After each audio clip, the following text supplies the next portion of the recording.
ನಮಸ್ಕಾರ ಕನ್ನಡಿಗರೇ, ನಮ್ಮ YouTube channel like ಮಾಡಿ, ಕಮೆಂಟ್ ಮಾಡಿ, ಸಬ್ಸ್ಕ್ರೈಬ್ ಮಾಡಿ. ಇವತ್ತಿನ ನಿನಗಾಗಿ ಸಂಚಿಕೆ ಏನಾಯಿತು ನೋಡೋಣ ಬನ್ನಿ. ರಚನಾ ನೀರಿಗೆ ಬಿದ್ದಿರೋದು ನೋಡಿ ಅಲ್ಲಿಂದ ಗಾಬರಿಯಿಂದ ಓಡಿ ಬರ್ಬೇಕಾದ್ರೆ ಕೃಷ್ಣ ನೀರಿಗೆ ಬಿದ್ದೋದ್ಯಾ ಅಂತ ಹೇಳ್ಕೊಂಡು ಅಲ್ಲಿಗೆ ಬರ್ತಾಳೆ.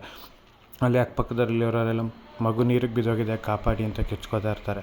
ರಚನಾ ಹಿಂದೆ ಮುಂದೆ ನೋಡ್ದಲೆ ಅಲ್ಲಿ ಬರ್ತಾಳೆ. ಅಲ್ಲಿ ಬಂದಾಗ ಅದು ಕೃಷ್ಣ ಅಂತ ಗೊತ್ತಾಗಿ ಕೃಷ್ಣ ನೀನು ಯಾಕೆ ನೀರಿಗೆ ಬಿದ್ದೆ ಅಂತ ಸೀದಾ ನೀರಿಗೆ ಹಾರಿಬಿಡ್ತಾಳೆ. ಅವಳಿಗೆ ಈಜಕ್ಕೂ ಬರೋದಿಲ್ಲ, ಅವಳಿಗೆ ಕಾಪಾಡೋದಕ್ಕೂ ಬರೋದಿಲ್ಲ.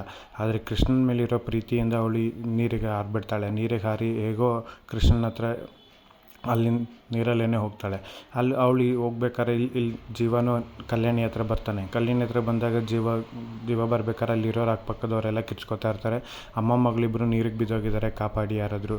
ಅಮ್ಮ ಮಗಳು ಯಾರಾದರೂ ನೀರಿಗೆ ಬಿದ್ದೋಗಿದ್ದಾರೆ, ಕಾಪಾಡಿ ಯಾರಾದರೂ ಅಂತ ಕಿಚ್ಕೋತಾ ಇರ್ತಾರೆ. ಅಲ್ಲಿಗೆ ಜೀವ ಓಡಿ ಬಂದು ಅಲ್ಲಿ ಹತ್ರ ಬಂದು ನೋಡ್ತಾನೆ. ಅದು ನೋಡಿದ್ರೆ ಕೃಷ್ಣ ಆಗಿರ್ತಾಳೆ. ಕೃಷ್ಣ ನೀರಿಗೆ ಬಿದ್ದಲು ಅಂತ ಗೊತ್ತಾಗಿದ ತಕ್ಷಣ ಅವನು ನೀರಿಗೆ ಹಾರಿ ಅವ್ರನ್ನ ಕಾಪಾಡೋದಕ್ಕೆ ಹೋಗ್ತಾನೆ. ಕೃಷ್ಣನ ಫಸ್ಟ್ ಕಾಪಾಡಿ ತೊಗೊಂಬಂದು ಬಾಲನ ಹತ್ರ ಕೊಡ್ತಾನೆ. ಬಾಲ ಕೃಷ್ಣನ ಮಲಗಿಸಿ ಕೃಷ್ಣ ಎದೋಳು ಅಂತ ಕೈ ಕಾಲೆಲ್ಲ ಉಜ್ಜೋದಕ್ಕೆ ಶುರು ಮಾಡ್ತಾರೆ. ಆಮೇಲೆ ಜೀವ ಹೋಗಿ ರಚನನ ಕಾಪಾಡೋದಕ್ಕೆ ಅಂತ ಹೋಗ್ತಾನೆ. ರಚನ ಆಗ್ಲಿಕ್ಕೆ ಜ್ಞಾನ ತಪ್ಪಿರೋ ರಚನನ ನಿಧಾನವಾಗಿ ಅವನ ಹೆಗ್ಲ ಮೇಲೆ ಕೂರಿಸ್ಕೊಂಡು ನೀರಿಂದ ಆಚೆ ಬರ್ತಾನೆ. ನೀರಿಂದ ಆಚೆ ಬಂದು ಕಲ್ಯಾಣಿ ಹತ್ರ ಮಲಗಿಸ್ತಾನೆ. ಇಲ್ಲಿ ಬಾಲ ಕೃಷ್ಣನಿಗೆ ಎದೋಳು ಅಂತ ಹೇಳಿ ಕೈ ಉಜ್ತಾ ಅವಳನ್ನ ಸಂತೈಸ್ತಾ ಇದ್ದರೆ, ಇಲ್ಲಿ ಜೀವ ರಚನನ್ನ ಕೈ ಕಾಲೆಲ್ಲ ಉಜ್ಜಿ ಹೊಟ್ಟೆಲಿರೋ ನೀರನ್ನ ಪ್ರೆಸ್ ಮಾಡಿ ತೆಗಿತಿರ್ತಾನೆ. ಅದೇ ರಚನಾ ಕಂಡುಬಿಡೋದಾದಾಗ ಜೀವನಿಗೆ ಭಯ ಆಗುತ್ತೆ. ಆಮೇಲೆ ಒಂದು ಸಲ ನೀರು ಆಚೆ ಬಂದಮೇಲೆ ರಚನೆಗೆ ಎಚ್ಚರ ಆಗೋದನ್ನು ನೋಡಿ ಜೀವನಿಗೆ ತುಂಬ ಖುಷಿಯಾಗುತ್ತೆ. ಹಬ್ಬ ಇವರು ಎಚ್ಚರ ಆದರು ಅಂತ. ಎಚ್ಚರ ಆಗಿದ ತಕ್ಷಣ ರಚನಾ ಕೃಷ್ಣ ಎಲ್ಲಿ ನನ್ನ ಮಗಳಲ್ಲಿ ಕೃಷ್ಣ ಎಲ್ಲಿ ಅಂತ ಓಡೋಗಿ ಕೃಷ್ಣನ ತಪ್ಕೋತಾಳೆ. ಇವರಿಬ್ಬರು ತಪ್ಕೊಳ್ಳೋ ಅಷ್ಟರಲ್ಲಿ ಕೃಷ್ಣನಿಗೂ ಎಚ್ಚರ ಆಗುತ್ತೆ. ಇಬ್ಬರು ತಪ್ಕೊಂಡಿದ್ದನ್ನು ನೋಡಿ ಜೀವನಿಗೆ ಖುಷಿಯಾಗುತ್ತೆ. ಇವ್ರು ಎಂಥ ಅಮ್ಮ ಮಕ್ಕಳು, ಎಷ್ಟು ಪ್ರೀತಿ ಮಾಡ್ತಾರೆ ರಚನವರು ನನ್ನ ಮಗಳನ್ನ ಅಂತ ಹೇಳ್ಕೊಂಡು ಅವರಿಬ್ಬರನ್ನೇ ನೋಡ್ತಾ ಇರ್ತಾರೆ. ಹಾಗೆ ನೋಡ್ಬೇಕಾದ್ರೆ ಜೀವ ಹೇಳ್ತಾನೆ, ನಾನೇನಾದ್ರು ಬರೋದು 2 ನಿಮಿಷ ತಡ ಆಗಿದ್ರು ಅಮ್ಮ ಮಗಳನ್ನಿಬ್ಬರನ್ನೂ ಕಳ್ಕೊಂಡು ನಾನು ತಬ್ಲಿಯಾಗಿ ಹೋಗ್ತಾ ಇದ್ದೆ. ನಿಮ್ಗೇನ್ರಿ ಬಂದಿದೆ? ಅವಳಿಗಂತೂ ಬುದ್ಧಿ ಇಲ್ಲ, ಅವಳು ಚಿಕ್ಕವಳು, ಅವಳಿಗೆ ನೀರ ಹತ್ರ ಹೋಗಬಾರ್ದು ಅನ್ನೋದು ಗೊತ್ತಿಲ್ಲ, ಅಲ್ಲಿ ಹೋಗಿದ್ದಾಳೆ. ನೀವು ಅವಳನ್ನ ನೋಡಿ ನೀವು ನೀರಿಗೆ ಬಿದ್ದಿದ್ದೀರಲ್ಲ, ನಿಮ್ಗೇನು ಹೇಳಬೇಕು? ನಿಮ್ಗೇನಾರು ಆಗಿದೆ ನಾನು ಏನು ಮಾಡಬೇಕಿತ್ತು ಅಂತ ಜೀವ ಕೇಳಿದಾಗ ರಚನೆ ಹೇಳ್ತಾಳೆ, ಅವಳು ನನ್ನ ಮಗಳು ಕಣ್ರಿ, ನಾನು ಹೋಗಿ ಬೀಳಲೇಬೇಕು ಅಂತ ಹೇಳಿದಾಗ ಜೀವಂಗೆ ಅವ್ನಿಗೆ ಎಲ್ಲಿಲ್ಲದ್ದು ಖುಷಿಯಾಗುತ್ತೆ ಒಳಗೇ. ಇವ್ರು ಇಷ್ಟು ನನ್ನ ಮಗಳನ್ನ ಹಚ್ಕೊಂಡಿದ್ದಾರಲ್ಲ, ಸ್ವಂತ ಮಗಳಂತಲೇ ಅಂದ್ಕೊಂಡಿದ್ದಾರಲ್ಲ, ರಚನಾ ಗ್ರೇಟ್ ಅಂತ ಜೀವ ಅನ್ಕೋತಾ ಇರ್ತಾನೆ. ರಚನೆಗೆ ಹೇಳ್ತಾನೆ ಜೀವ, ನೀವು ಯಾಕೆ ಹಿಂಗೆ ಮಾಡೋಕ್ಕೆ ಹೋದ್ರಿ? ನಂಗೊಂದು ಮಾತು ಕರಿಬೇಕಿತ್ತಲ್ಲ ಅಂದಾಗ ಅದನ್ನು ಕರೆಯುವಂಥ ತಾಳ್ಮೆ ನಂಗೆ ಇರಲಿಲ್ಲ. ನಂಗೆ ಕೃಷ್ಣ ಉಳಿಸ್ಕೋಬೇಕಿತ್ತು ಅಂದಾಗ ಜೀವ ಹೋಗಿ ಅವರಿಬ್ಬರನ್ನು ತಪ್ಕೋತಾನೆ. ಇದನ್ನು ಬಾಲ ನೋಡಿ ಖುಷಿ ಪಡ್ತಾನೆ. ಇವ್ರು 3 ಜನ ಹಿಂಗೇ ಇರಬೇಕು, ಹಿಂಗೆ ಒಂದಾಗಿರಬೇಕು ಅನ್ನೋದೇ ನನ್ನ ಆಸೆ ಅನ್ನೋದು ನಮ್ಮ ಬಾಲ ಹೇಳ್ತಾನೆ. ಬಾಲಂಗೆ ಇದರಿಂದ ಖುಷಿಯಾಗುತ್ತೆ. ಇಲ್ಲಿ ನಿಹಾರಿಕಾ, ವಜ್ರೇಶ್ವರಿ ಮತ್ತು ತೇಜ ಗೌರಿಪುರಕ್ಕೆ ಬರ್ತಿರ್ತಾರೆ. ತೇಜಂಗೆ ಫೋನ್ ಬರುತ್ತೆ. ತೇಜಂಗೆ ಫೋನ್ ಬಂದಿದ್ದಕ್ಕೆ ಕಾರ್ ನಿಲ್ಲಿಸ್ತಾನೆ. ಕಾರ್ನಲ್ಲಿ ನಿಹಾರಿಕಾ ಹೇಳ್ತಾಳೆ, ಚಿಕ್ಕಪ್ಪ ಆಲ್ರೆಡಿ ತುಂಬ ಲೇಟಾಗಿದೆ, ನೀವು ಹಿಂಗೆ ಫೋನಲ್ಲಿ ಮಾತಾಡ್ತಿದ್ರೆ ಅವರಿಬ್ಬರು ಅಲ್ಲಿಂದ ಹೊರಟೋಗ್ತಾರೆ ಅಂತ ಹೇಳ್ತಾನೆ. ಅದಕ್ಕೆ ವಜ್ರೇಶ್ವರಿ ಹೇಳ್ತಾಳೆ, ಏನು ತೇಜ ಇಷ್ಟೊಂದು ಫೋನ್ ಬರ್ತಾಯಿದೆ ನಿಮಗೆ, ಏನು ಕತೆ ಅಂತ ಕೇಳಿದಾಗ ಇಲ್ಲೇ ಮಾತಾಡು ಅಂತ ಹೇಳ್ತಾಳೆ. ವಜ್ರೇಶ್ವರಿ ಇಲ್ಲೇ ಮಾತಾಡು ಅಂತ ಹೇಳಿದ್ದನ್ನು ಗನ್ ನೋಡ್ಕೊಂಡು ಮಾತಾಡ್ತಿರ್ತಾಳೆ. ತೇಜ ಆ ಟೈಗರ್ ಹೇಳು ಅಂತಂದಾಗ ಅವರಿಬ್ಬರು ಇಲ್ಲೇ ಇದ್ದಾರೆ, ಬೇಗ ಬನ್ನಿ ಅಂತ ಹೇಳ್ತಾನೆ. ಅದಕ್ಕೆ ತೇಜ ಹೇಳ್ತಾನೆ, ಅವರಿಬ್ಬರು ಅಲ್ಲೇ ಇದ್ದಾರೆ ಅಂತ ನಾವು ಬೇಗ ಹೋಗ್ಬೇಕಂತೆ ಅಂತ ಹೇಳ್ತಾನೆ ವಜ್ರೇಶ್ವರಿಗೆ. ಇಲ್ಲಿ ರಚನಾ ಮತ್ತು ಜೀವ ಆಚೆ ಬಂದು ಮಾತಾಡ್ತಾನೆ ನಿಂತಿರ್ತಾರೆ. ಮಾತಾಡ್ಬೇಕಾದ್ರೆ ರಚನಾ ಹೇಳ್ತಾಳೆ, ನಾನು ಕುತ್ಕೊಳ್ಳಿ ತಾಳಿನೇ ಇಲ್ಲ, ಅಂತ ತಾಳಿಗೆ ಬಿದ್ದೋಗಿದೆ ಅಂತ ಹೇಳ್ತಾಳೆ. ಅದಕ್ಕೆ ಜೀವ ಹೇಳ್ತಾನೆ, ಮೋಸ್ಟ್ಲಿ ಇದು ನಾವು ನೀರಿಗೆ ಬಿದ್ದಿದ್ರಲ್ಲ, ನೀರಲ್ಲೇ ತಾಳಿ ಹೋಗಿದೆ ಅಂತ ಹೇಳ್ತಾನೆ. ಅದಕ್ಕೆ ರಚನಾ ಹೇಳ್ತಾಳೆ, ನಂಗೆ ಯಾಕೋ ಭಯ ಆಗ್ತದೆ ಜೀವ, ಇಲ್ಲೇನೋ ಆಗುತ್ತೆ ಅಂತ ಅನಿಸ್ತದೆ.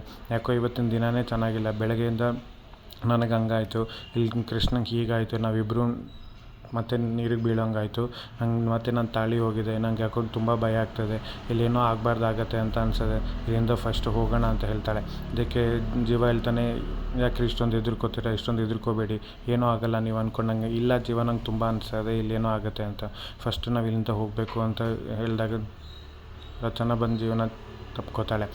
ಜೀವಂಗೆ ಅವ್ನಿಗೆ ಏನು ಮಾಡಬೇಕಂತ ಗೊತ್ತಾಗ್ದಲೇ ಹಂಗೆ ನಿಂತಿರ್ತಾನೆ. ಆದರೆ ಅವ್ನಿಗೆ ಆಲ್ರೆಡಿ ಅವಳ ಮೇಲೆ ಪ್ರೀತಿ ಶುರು ಆಗಿರುತ್ತೆ. ಆ ಪ್ರೀತಿ ಶುರು ಆಗಿರೋದನ್ನು ಅವನು ಅವಳನ್ನ ತಪ್ಕೋತಾನೆ. ಇಲ್ಲೇ ಗೊತ್ತಾಗುತ್ತೆ ಅವನು ಎಷ್ಟು ಅವಳನ್ನ ಪ್ರೀತಿಸ್ತಿದ್ದಾನೆ ಅನ್ನೋದನ್ನು.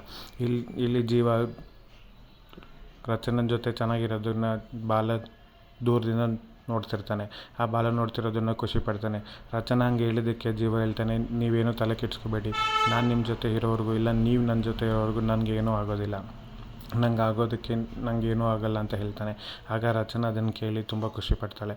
ಜೀವ ಹೇಳ್ತಾನೆ, ನಂಗೆ 2 ನಿಮಿಷ ಟೈಮ್ ಕೊಡಿ, ಇಲ್ಲೊಂದು 10 ನಿಮಿಷ ಟೈಮ್ ಕೊಡಿ, ಒಂದೇ ಒಂಚೂರು ಕೆಲಸ ಇದೆ, ಆ ಕೆಲಸ ಮುಗಿಸ್ಬಿಟ್ಟು ನಾವಿಲ್ಲಿಂದ ಹೊರಡೋಣ ಅಂತ ಹೇಳ್ತಾನೆ.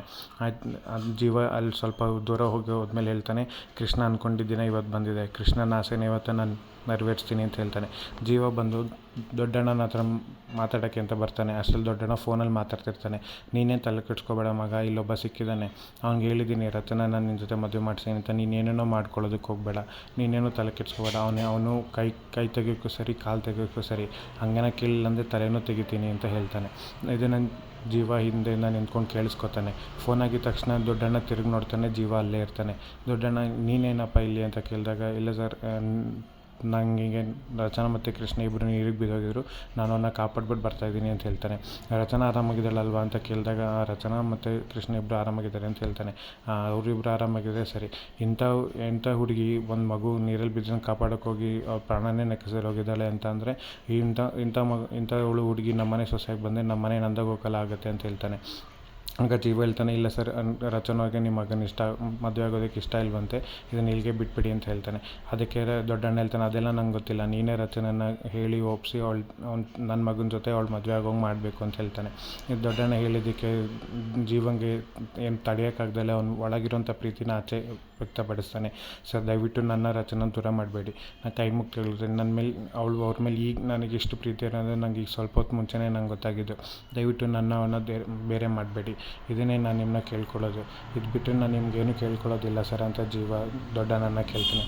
ದೊಡ್ಡಣ್ಣ ಥರ ನಾಗ್ತಾ ಜೀವನ ನೋಡ್ತಿರ್ತಾನೆ. ಅಲ್ಲಿಗೆ ಗೊತ್ತಾಗುತ್ತೆ ದೊಡ್ಡಣ್ಣ ಇದನ್ನು ನಾಟಕ ಆಡಿದ್ದು ಅಂತ. ಯಾಕೆಂದರೆ ಕೃಷ್ಣ ಕೇಳ್ಕೊಂಡಿದ್ದನ್ನು ಮಾಡಬೇಕಂತ ಅಂದ್ಕೊಂಡಿರ್ತಾರೆ, ಅದಕ್ಕೆ ದೊಡ್ಡಣ್ಣ ಈ ನಾಟಕ ಆಡಿರ್ತಾರೆ. ಅದನ್ನು ಬಾಲ ನೋಡಿ ಖುಷಿ ಪಡ್ತಾನೆ. ಜೀವ ಕೂಡ ಅದನ್ನು ಕೈ ಮುಗಿದು ಕೇಳ್ಕೊತಿರ್ತಾನೆ. ಮುಂದೇನಾಗುತ್ತೆ ನೋಡೋಣ.